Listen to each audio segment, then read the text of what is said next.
Tu vida va a ser siempre un desastre. Y ya no vas a cambiar porque sos un tipo grande. Sos una víctima. Un pobre desgraciado. Everyone. Hi, good afternoon. Let's commence the press conference of the film Rojo, which competes in the official section in this edition of the San Sebastián International Film Festival. We've got, from the end, Barbara Sarasarade. She's a producer of the company. Federico Egusic, I hope I pronounced it well, who's also a producer.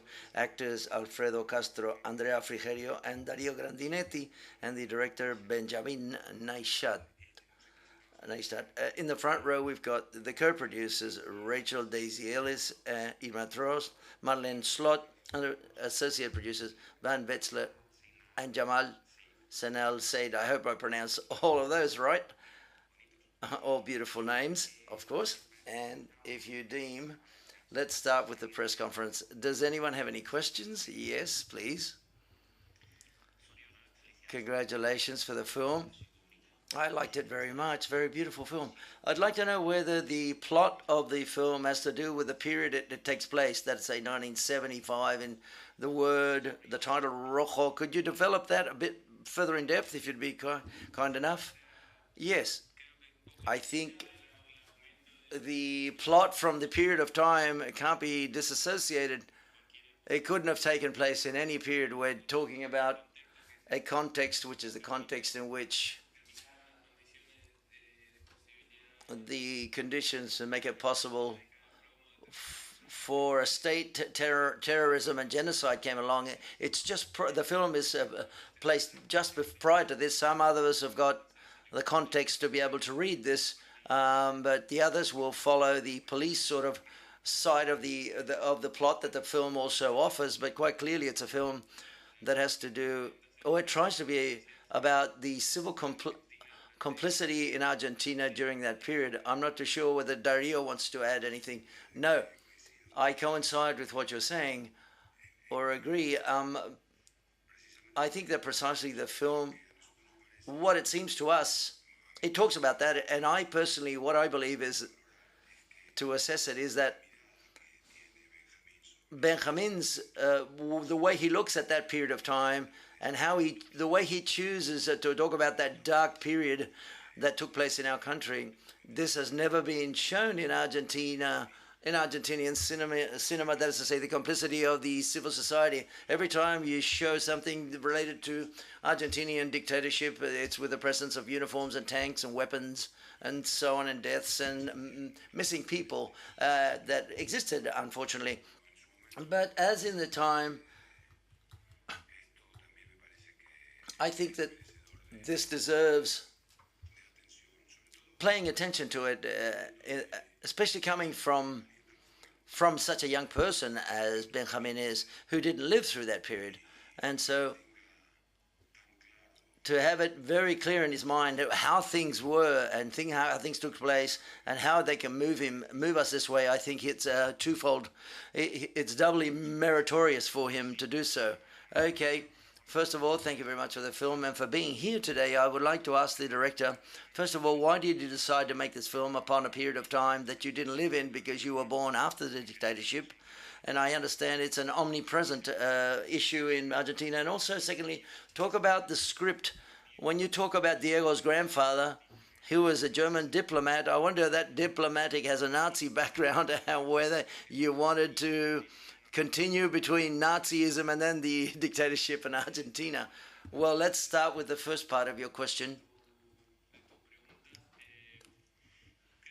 I think that obviously I was born in the 1980s. I didn't live directly through the 70s. Having said that, I've got a family history. That is to say, my family had to seek exile in the 70s. Their house was burnt in the province of Cordoba by a paramilitary commander because they belonged to left-wing classist militants supporting that left wing, but in Argentina. But what you don't have to live in that period because to take care of that, because to address this issue. Otherwise, we would have wasted our time. But I think the good thing about making a film such as this at present has to do with talking as well about the dangers that take place in certain places in Latin America, in general and in Argentina in particular.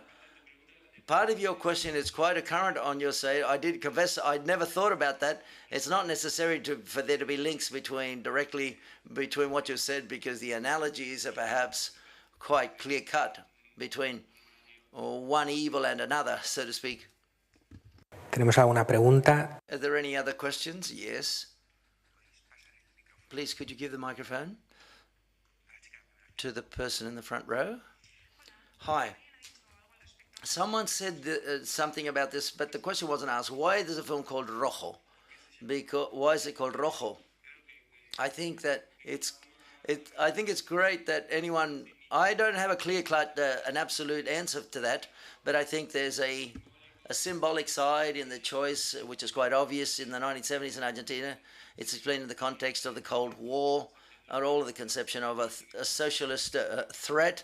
And that hovers over some characters, for example, like Alfredo Castro's character, and then there's a period which is almost epiphany and blood and an eclipse, and it's a word that emerged in the developing of the project. It's like a point of encounter of the ideas to write the script, and not always knows where they come from. I'm not too sure whether Alfredo or how do you interpret that? No. It's not as clear as yours, but I think it's great that you asked the question. And I would just like to say that I'm very passionate. I'm very excited that people like Benjamin are addressing issues of this nature,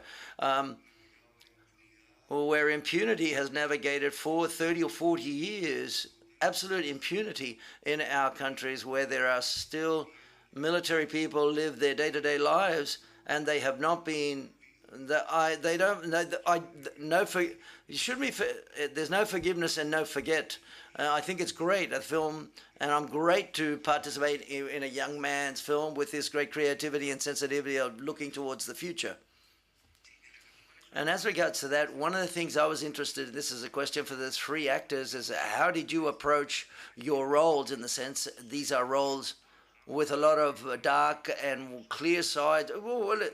We're on their journey with them, but these are people that carry out a series of actions that are questionable, because you were talking about the dictatorship from the margins. But how did the actors address and approach these actors? Do you have empathy with them, or? Well, in my specific case, when in 1975 I was 14. So therefore I lived this climate and this period, and what most impacts me about the way Benjamin has used it in his narrative, he explained it very well.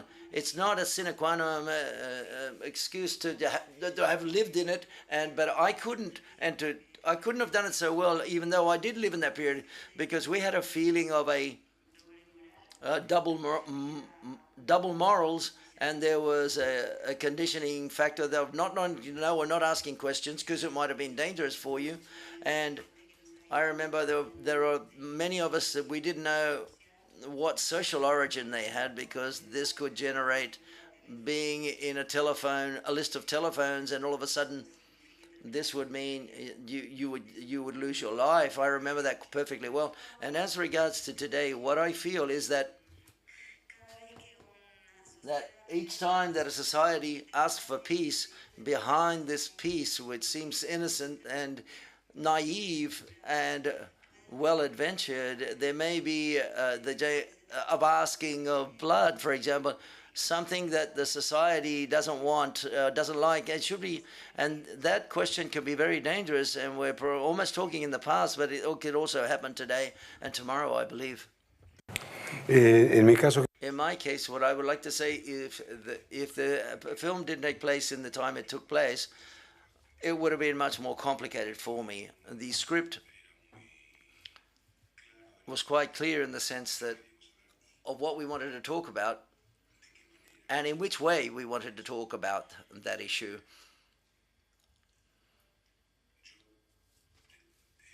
I've lived, and it's quite present. That period is, I've lived in that period, and it's quite present in my mind. And when I read the script, I saw that the climate and the atmosphere and everything that we lived in such a strange way back then. we all knew something ugly was happening, albeit without being quite certain of the magnitude of what was being set up and then what happened subsequently. And if, leaving the question a bit, I aspire and I hope that this film will make us reflect upon the need of being aware, always, because they don't leave ever. They're always there, and we have to be very aware to see them if they're coming, when they come, to make sure we see them from afar while they're coming, so that they don't surprise us anymore, because they continue to be there and they continue to work in different ways, but with the same objective in mind, to keep everything for themselves. I wanted to add something small, just a small detail. I'm Chilean. We lived a dictatorship at the same time as Argentina. And to your question, how did I address and approach my role? What I liked is the contradiction of this character and the man between his religious, deep faith, real and sincere faith, and the horrors, and being accomplice of the horrors of such a horrible dictatorship as it was. That in the film has an ethical value, which is quite noticeable, and a young director addressing this, I think it's marvelous, because I insist, you see a bit of future there, you see some future, but that contradiction, ethical contradictions, were very interesting in the film, of the passive accomplices of the that have never been of the dictatorship, that never went to jail, they've never been judged, and this was very intelligently and very sensitively addressed in the film. Okay, I would like to ask you how the Argentinian society addressed their past, of the role that they played in the revolutionary Montoneros revolutionary organizations. If you look through the internet, the sons and the sons, or the grandsons and the grandsons, are always angry at themselves and fighting against the Argentinian society. How does the militants of both sides, how do they contemplate this? How do they see it? First of all, I don't know whether you've seen the film. It takes place prior to the dictatorship. And then, as regards to what you're asking, it's quite clear the jurisprudence that existed in Argentina and the clear difference of what is state terrorism and anything else. Like, for example, lesser humanity of state terrorism, for there to be trials, there has to be a territorial domination of where things take place. In Argentina, what's happened, state terrorism has taken place, and they've gone to jail. The government, a great amount of repressors went to jail, and that's where justice was able to act upon, and what the society in general made accompanied in the majority. And well, I don't know, but it accompanied that, for example, just what they were going to be benefited with the 2-for-1 sort of, that is to say that for each year that they had been in jail, they would compute 2, and that way many of them could now be free. This was something that they tried to do from the current government, and society went out into the streets and didn't allow this. In that sense, society,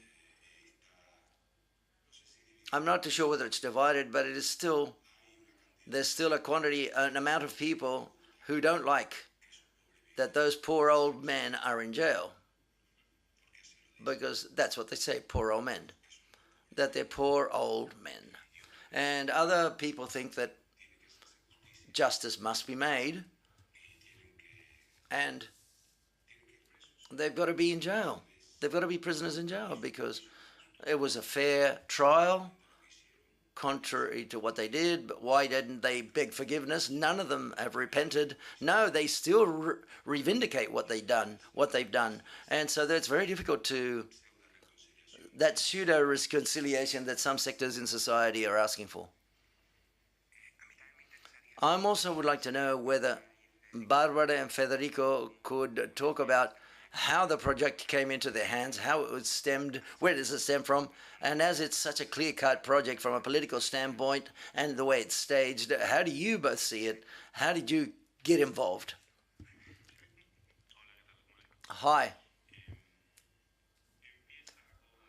It starts with Benjamin coming talking to us with a film upon the complicity of society, and there was an extensive answer vis-a-vis this issue. And the vision that Benjamin had was a treatment of several scenes. And what was quite clear is that Benjamin wanted to show it wasn't an isolated fact of one person, but it was a community. And that interested us very much. And there was a point in which we said it was like the B-side of an LP, a long play record, which was to tell what we wanted to tell without putting tanks out in the streets and helmets, but common people, run-of-the-mill, ordinary people that aren't involved in politics. And I think they were more involved than anyone, albeit. And so forth. He came along, and it was quite a long amount of work accompanying Benjamin. My position is always to try to accompany him. He's got the vision to tell the story. We fit it in that way, but for us, for example, it was a project much larger, much larger than what we've done before, but ambitious at the same time in that sense. To make a period piece almost it was something new to us, and it was also, as regards the issue, it was also entertaining and fun, and also a challenge. There's a whole world of aesthetics that accompanies the film, which it was made like a film in the 1970s, and it was a lot of fun to get involved into the set when we were making the film, and to see that world and these characters. It was living through something that we never lived through, and that made us very excited.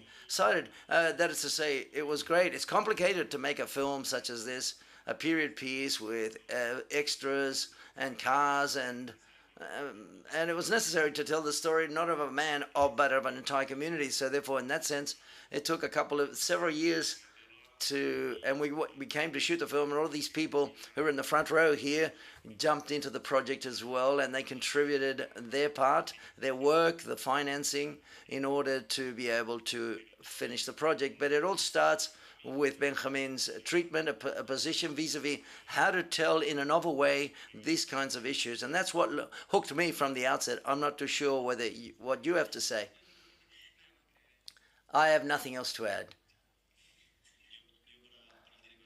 For the director, how did you find Alfredo Castro? And for Alfredo, you realize, and I realize, that in all of your roles, Tony Manedo, for example, you always personify what we live today, what we see today. A person with the power of your face, for example.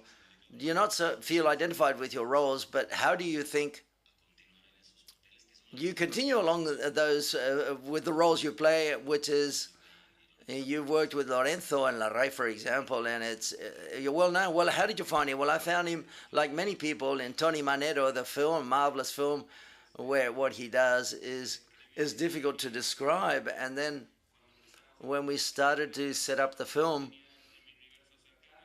it was in my close universe. I was thinking, well, he's probably working in an industry. I don't know where we're going to be able to bring him on board.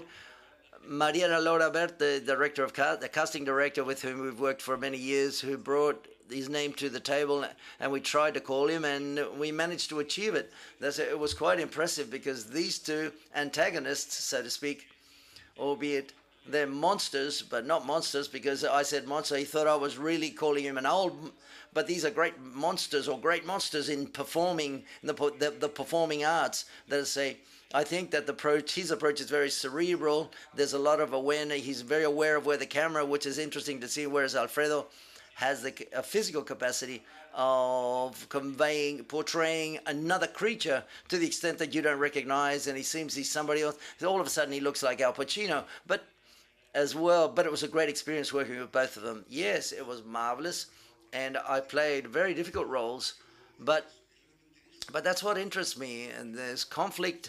And to think how a society can create those monsters that arose from one day to the next, and to torturing and killing and making people go missing, that moved me very much to play this role. I went to the last scene in the desert in La Pampa, and that scene gave me the key of the contradiction, the deepest contradiction, ethical contradiction of a man, as I said before, between religion, his beliefs, political and ideological, and the human being, how a human being can become such a monster. I love those marvelous characters, and also the pleasure and the honor and the joy of working with Andrea and Berio, who undoubtedly, I was afraid, but they're very kind and they're marvelous actors, and that made it was a fantastic world to work in. And those co-productions that are taking place in Latin America or Ibero-America, it's very important. We should bear in mind, we should continue to make co-productions because it's marvelous to work in other places as well. You got time for one final question? Yes. Hi again. For the director, I imagine to come all the way here, you've seen a lot of films. Are there any directors that have inspired you especially, or that you've learned particularly from watching their films? Obviously, many. For this project in particular, we worked by looking at the films of the 1970s, thrillers, mostly North American of the 1970s. Sidney Lumet, for example, for this project, a lot of Sidney Lumet, Coppola as well as in that period, but from one project to another, one revisits certain filmmakers. Okay, ladies and gentlemen, we've come to the end of the press conference. Congratulations to the cast and crew, and good luck with the film.